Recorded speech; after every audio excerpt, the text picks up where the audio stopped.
안녕하세요. 복지 가득 세상TV입니다. 오토바이들 단속 카메라 앞에서 과속하고 신호 위반해서 지나가는 경우 다들 많이들 보셨죠? 이제는 그런 행위들을 막기 위해 대책을 내놓았다고 하는데요. 오늘 그 내용과 2023년 주요 교통정책에 대해 알려드리려고 하니 영상 끝까지 봐주세요. 시청하시기 전에 구독과 좋아요, 알림 설정 꾹 눌러주세요. 오토바이들이 요리조리 다니면서 단속 카메라가 있어도 그냥 지나가는 모습들 많이 보셨을 텐데요. 이제는 그런 행위 못하도록 대책을 내놓았습니다. 이것뿐만이 아니라 교통사고율을 줄이기 위해서 여러 교통정책을 보도자료를 통해 발표했는데요. 그 내용 정리해드리겠습니다. 먼저 말씀드릴 것은 대각선 횡단보도 및 동시보행신호 확대입니다. 대각선 횡단보도 다들 한 번쯤은 이용해 보셨을 것 같습니다. 모든 방향에서의 차량 통행이 멈춘 뒤 녹색 신호가 켜지고 보행하는 횡단보도를 말합니다. 동시보행로는 모든 방향에 녹색 신호를 추가하여 대각선 횡단보도처럼 한꺼번에 켜지는 것인데요. 도입이 될 경우에 특히 우회전 차량으로 인해 발생하는 교통사고를 예방할 수 있고 어린이 보호구역에서의 교통사고 감소 효과가 클 것으로 예상된다고 합니다. 특히 동시보행 신호의 경우에는 추가 시설 개선 없이 신호 운영 기법으로 활용할 것이고 시간대별로 보행자 교통량이 다를 경우 시간제로도 운영이 가능하다고 합니다. 이렇게 되면 차량의 진입을 원천적으로 차단할 수 있고 그로 인해 사고 발생률을 줄일 수 있는 방법인 것 같아 빨리 여러 곳으로 확대되었으면 좋겠습니다.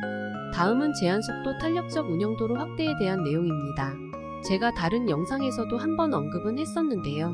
어린이 보호구역에서 어린이들의 통행이 많은 시간대와 통행이 적은 시간대의 속도 제한을 다르게 조정한다는 계획을 말합니다.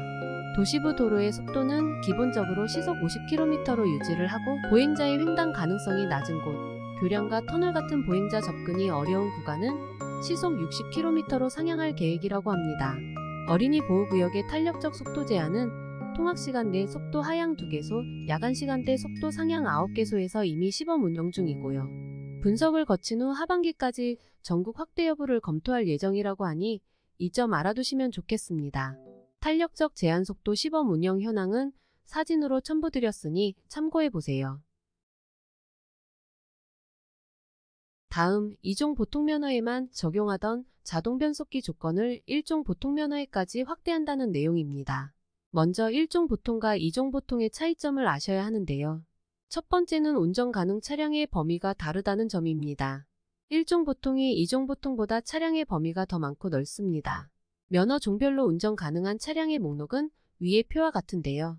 다만 자동변속기 조건부 면허의 경우 자동변속기 차량만 운전이 가능하다는 점 참고하시면 되겠습니다. 두 번째는 면허시험의 난이도입니다. 앞의 표 내용처럼 차의 범위가 1종 보통이 더 넓기 때문에 면허시험도 조금 더 어렵습니다. 합격 점수부터 기능시험, 도로주행시험에 사용되는 차종도 다른데요. 기능시험과 도로주행시험 합격 점수는 1종과 2종 관계없이 동일합니다. 세 번째는 정기 적성 검사입니다. 1종 보통면허 소지자는 10년 주기로 갱신을 해야 하는데 이때마다 적성 검사를 받아야 하고 받지 않을 경우 면허가 취소됩니다. 하지만 2종 보통면허의 경우에는 10년마다 면허증 갱신만 하면 됩니다. 그래서 1종 보통면허를 도입하게 된 이유는 2종 보통면허 소지자와 취득자 중 자동변속기 운전 조건 비율이 각 72%와 93%를 차지합니다. 그리고 국내 차량 중 자동변속기 차량이 86%에 달하는 등 자동변속기 차량 운전에 대한 수요가 매우 높은 상황입니다. 특히 차량 기술의 발전으로 인해 화물차와 특수차량에도 자동변속기 장착 비율도 증가하고 있는 추세입니다. 그렇기 때문에 자동조건부 1종 보통면허를 도입하게 되었다고 합니다. 그럼 언제부터 도입이 되는지 궁금해지실 겁니다.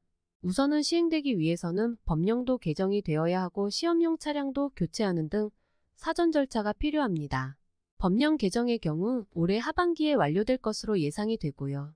시험용 차량 교체의 경우에는 면허시험장뿐만 아니라 전국 운전학원의 차량들도 교체해야 하기 때문에 짧은 기간 내에는 하기 어렵다고 합니다. 다만 관계기관들과 협의해서 시험용 차량 교체 시기를 앞당길 수 있도록 노력하겠다고 하였고 2024년 하반기 중에는 시험까지 시행될 수 있도록 한다고 하네요. 오늘 이렇게 2023 주요 교통정책에 대해 안내해 드렸는데요. 도움이 되셨다면 구독과 좋아요 부탁드리고요. 다음에도 유익한 영상 가지고 오도록 하겠습니다. 영상 끝까지 시청해주셔서 감사합니다.